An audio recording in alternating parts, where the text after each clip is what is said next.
what do you think it is that works in Fortis MMA? Like, what is it that resonates that's sort of attributed to the gym's success? It's a pure environment, man. We have people from all over the world, Nigeria, white, black, yellow, brown. Uh, we see each other for like who we are. Like we don't judge, but we know, we understand, and we can relate through fighting, right? Like we don't have any shit bags in there. We send them away at the door. Ever since you left the division, what do you sort of make of it? The landscape of it. How's it looking now in your mind? The top 10 is still the same guys. It's a club, that they fight within the top 10. You got 5 losses and you're still in the top 10. Sure. You haven't won in 5 years. Once you get in the top 5, you're top 10 for till you get cut, pretty much.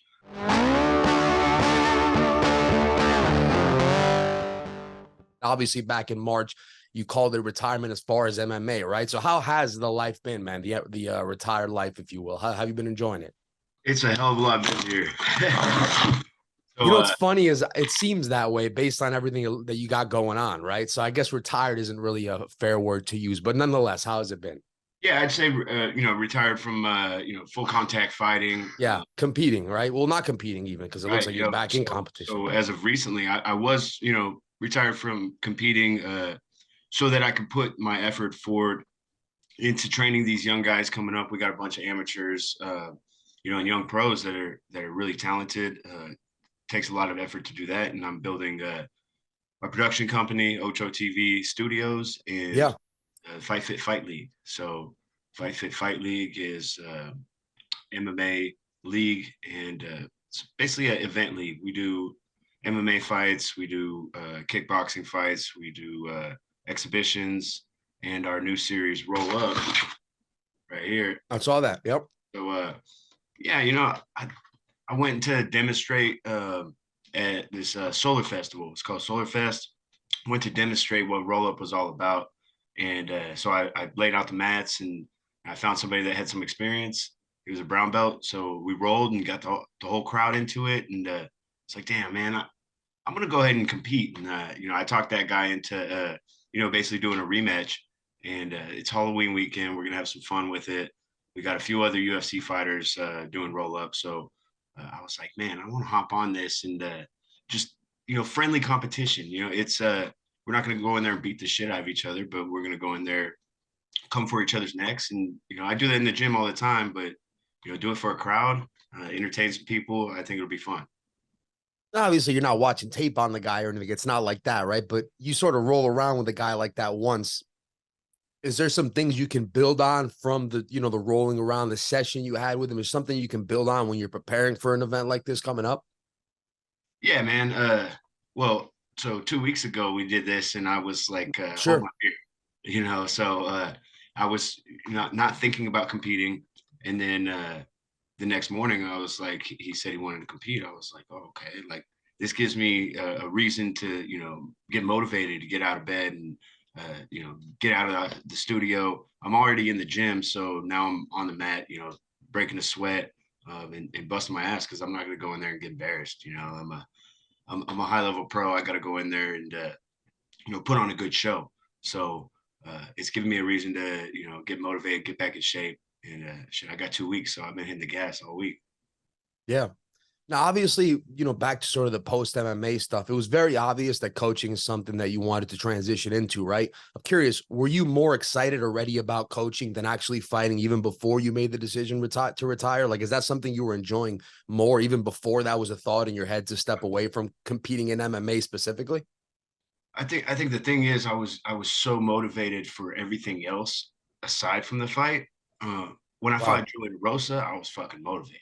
Right. When I fought Caceres, when I went to Mexico, I was motivated. Like I had my back against the wall. But then, in my last fight, it was like, I'm fighting this kid. I just wasn't motivated. It didn't get me out of bed. To fight on an undercard. I'm not going to be a gatekeeper. And you're talking about the last fight, right? Yeah. My last fight, it was a fight where, I trained hard. I was fully prepared. I just wasn't, mentally motivated for that fight. When you think a guy's going to come out and try to fuck you up, like that'll get you out of bed. Like at 4 a.m, like you have a fucking dream about it. Like, oh man, no, it ain't going down like that. I'm gonna go hit the road right now. So Right. yeah, that kind of thing is what gets me out of bed in the morning, and it just wasn't there with fighting at that time. And I was so motivated at starting this league, and I had already been planning this league. Building my documentary through my production company. I'm working with tons of artists, singers, uh, for events. It started, putting the artists into events, and then I got them in the studio. We were making some videos, and then one thing led to another. Now we're recording music, and it's all organic, and this is what motivates me. Not fighting some kid. Breaking their dream, like I'm training kids, trying to give them their dreams. So uh, Yeah. if I'm fighting a legend, okay, that could motivate me, Mhm. Yeah. but yeah, taking people's dreams, I've done that for long enough, and now it's time to help people accomplish their dreams. What if someone gave you an opportunity and it was like a legend, something like that, someone where you felt like it wasn't a kid you were taking an opportunity from? Is that something you would entertain maybe one day down the line, or do you think it's just book closed 100% on that? I would entertain it if this flew first. So Okay. like this is my baby. This has to go. Ideally, my league, streaming on UFC Fight Pass. My documentary streaming on UFC Fight Pass. Actually build up a fight where I'm, supposedly, hypothetically fighting Joe Rosa rematch. Something that gets the fans motivated, and build some buzz. I'm just not gonna be in the shadows. That's not who I am. I'm a leader, and I go in there, I put on a show. I'm not gonna do that for nothing. Once a year, um, yeah. If I was fighting 4 times a year, okay, like now we can talk. But I have no say in these things, and so I chose to walk away from the sport so that I can have a say in my life. And you seem to have brought up a couple times a lot of the stuff you've been doing to build your brand, right? Just overall. Have you always been sort of ambitious like that, just driven to chase new ventures outside of being just a traditional fighter?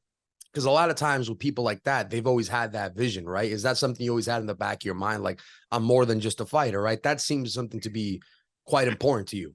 Yeah, absolutely, man. When I was young, when I had my first pro fight, I think it was, yeah, my first pro fight, I had my own shirt, right? Um, There you that go. led to sponsors not wanting to necessarily work with me because they're like, oh, he wants to build his own thing. So like clothing brands didn't necessarily want to work with me, but I started Just Break It. That was the first brand, and then Fight Fit Lifestyle. Um, Now I have Ocho Tribe 8 because it turns out like Ocho's the trademark that people just it sticks. I can come up with any cool name or whatnot, but Ocho sells. So Sure. um, go to ochotribe8.com. Check out the swag. We got shoes. We got all kinds of stuff. So um, yeah, I've been a serial entrepreneur. I started a cryotherapy business when I got my first bonus with the UFC. Um, Started a CBD business. COVID kind of You've got a lot going on, man. COVID kind of ruined both of those, and then it was like, okay, well, uh, maybe more media, online stuff, Yeah. and that's something that's never going to end. Is the media, the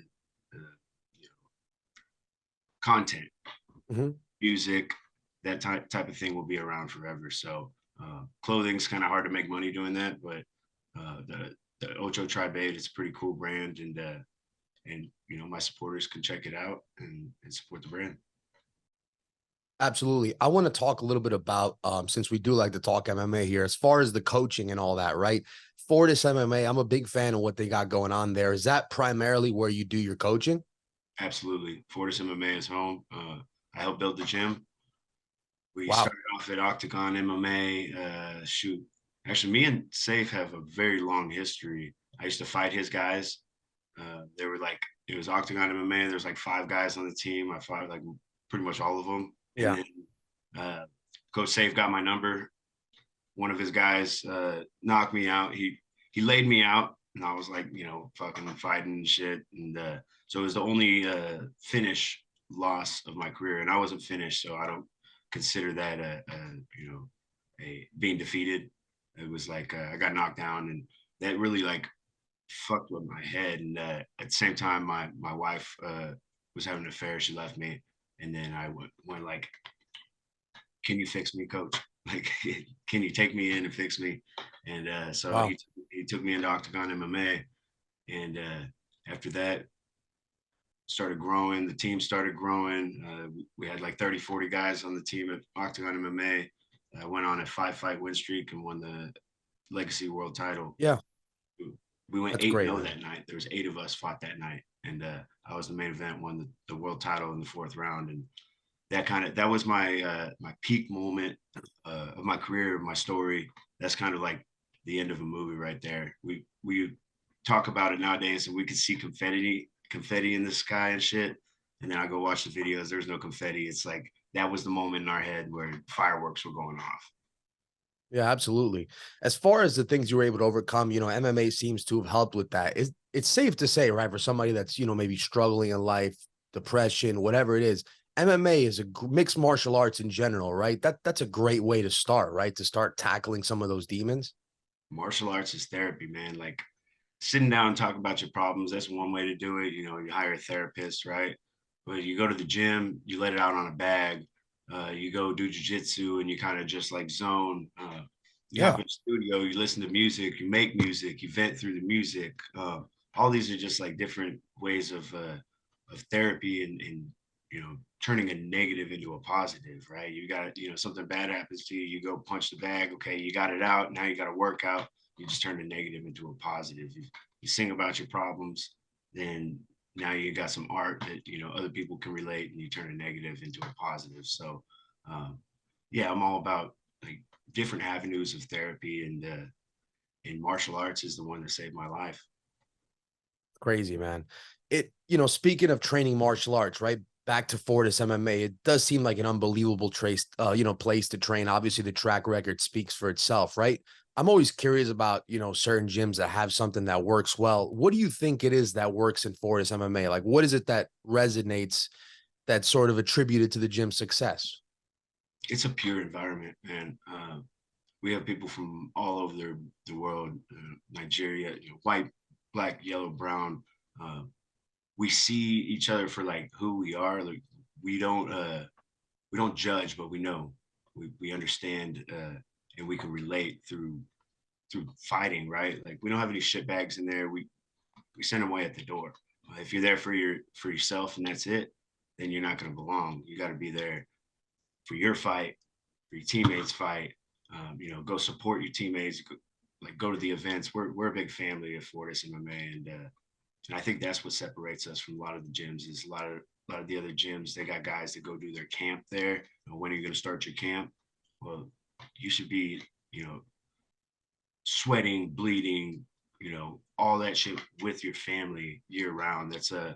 even if we're not training, we're still there. We're still family. We're still around each other and supporting each other. So um, that's what separates us from the rest. Are there any fighters that you work with or have worked with that you think people should keep an eye on? Like any up and comers in the sport, do you think? Aaron Peterson is my younger brother. He's 1-0 as a pro right I now. knew the name sounded familiar. And shoot, we Your got brother 1-0. Okay. So yeah, he's someone to 1-0. look He out went for. 3-0 as an amateur. So Okay. yeah, he's been training for good 8 years now, 6 to 8 years. Very talented young guy. Man, we got so many. It's hard to say off the top of my head. We got 20 guys in the UFC. Like look at all those guys. The young guys, they're going to be fighting for the FFL, and we're going to be bringing them up. It's Uh, good to have the young guys mix in with those UFC guys, though, right? Get some of that experience, right? Absolutely, And and have coaches that were in the UFC like you. yeah, all of our coaches are we're in the UFC except for Safe, and Safe's the general. Uh, yeah, like Macy Chason, she's one of the coaches. Charles Bird, one Yeah. of the coaches. Damon Jackson. Shoot, the list goes on. So Uriah Hall. Yeah, speaking of, roll up on the 29th. Uriah Hall is going to make an appearance. Is he? I think he's going to roll up. So yeah, we got a couple other UFC fighters. Ramiz Brahimaj, he's committed to roll up. So Ian Enbrock, check that kid out. He's 2-2 as a pro. Uh, Kid's gonna be a problem without a doubt. Check him out. Um, yeah, the pros, it's like they get forgot about with all the UFC fighters, but there's definitely a lot to watch out for. We got a whole pack, a whole next generation of fighters coming up real soon. No doubt about it. And I love the roll up plug, by the way. That was great. It's definitely exciting for anyone that wants to check that out. I recommend you do. We talked about UFC fighters right now, so I think that's a decent transition as we wrap up here. Do you watch the UFC still? I mean, obviously you retired from it, but do you still tune in and watch the big fights and or most fights? Absolutely. I watched the fights, and I'm still cornering some of my guys. I was out there for Stephen Wynn. He just won his Okay, contract yeah. contender series. Uh, yeah, I enjoy watching fights, and now I can kind of watch them from a different light, not so much of a competitor's light, but a coach's light. I always study the fights when I'm watching it, so it's hard to like be a fan, but I'm able to kind of like step away. Maybe it's because I have a little more to drink, but I'm able to like kind of have fun with it, and it is a spectacle. Like looking from the outside, looking as a coach, looking as a non-fighter, it's like it's not that big of a deal. You make it such a big deal when you're getting in there, but nobody gives a fuck when you go home, licking your wounds and can't get out of bed, can't walk the next day, face all fucking swollen. Nobody gives a fuck. They're on to their regular now. They're on their Sunday football or whatever they got planned for the next day. So uh, just putting that into perspective, it's like you give your all to this, and you have to, but think about your health and longevity over entertaining a bunch of people that don't give a fuck about you. For sure. And a lot of that oftentimes makes you more calculated, right? Like more defensive and all that. So it might even, benefit your health long term, would you say, right? Yeah, it'll make you fight, smarter, not reckless, just to, like Chandler. Like, Chandler, It's funny because I was thinking exactly that. so reckless in there. That's exactly what I was thinking about. I've Yeah. had my times when I'm reckless because you want to entertain the fans. You hear something, Yeah. take him down. So you go for a takedown. It's like, no, fuck you, man. Like this is me in here and this is my fight. So yeah, just putting those things in perspective. And one of the things about Ocho TV is we made the company so that we could help engage the fans with the fighters. So by sharing the fighter stories, then maybe they will give a fuck when that fighter fights. And then, if the fans actually care and they're invested, that energy is going to translate into the fight. And I think you'll see a lot better performances, a lot more crowd engagement. Absolutely, man. Amen to that. You were obviously competing in the featherweight division of the UFC, right? Ever since you left the division, what do you sort of make of it? The landscape of it. How's it looking now in your mind? Man, it's like there's so many guys I don't even know their names. Like overnight, I'm like watching. I'm like, and I would smash that kid. Right. It's like UFC is like a it's revolving door, right? hard to Guys come just in, see guys all come out. this. Yeah, yeah. It's like constantly. The top 10 is still the same guys. It's a club. That they fight within the top 10. You got 5 losses and you're still in the top 10. Sure. You haven't won in 5 years. Once you get in the top 5, you're top 10 for till you get cut, pretty much. Kind of like Yair Rodriguez took some losses, still hung around. Yeah. What's his name? Brian Ortega. There you go. And that's somebody that I feel like I would definitely at least put on a fight of the night performance. I think I would take him out. And don't get me into the politics and all that, but Yeah. I feel like I belong there. And if I'm not there, then what's the point of just being another dude fighting some guy that nobody knows about? Right. That's just it's not in my book. So if they want me back, it's going to be a big name. It's going to be somebody that's going to try to take me out, and it's going to be for money. Absolutely. And that would be exciting, man. Obviously, if the opportunity came, who knows, right? Who knows what the future could hold? I'm not betting on it. Sure. I'm not holding my breath. I have my hands full right now, and so I would have to have this already established. Maybe That's right. machine is rolling, and if they want to talk business, Dana, hit me up. F3Levents.com. We're gonna be on pay-per-view for Roll Up. It's $8.88.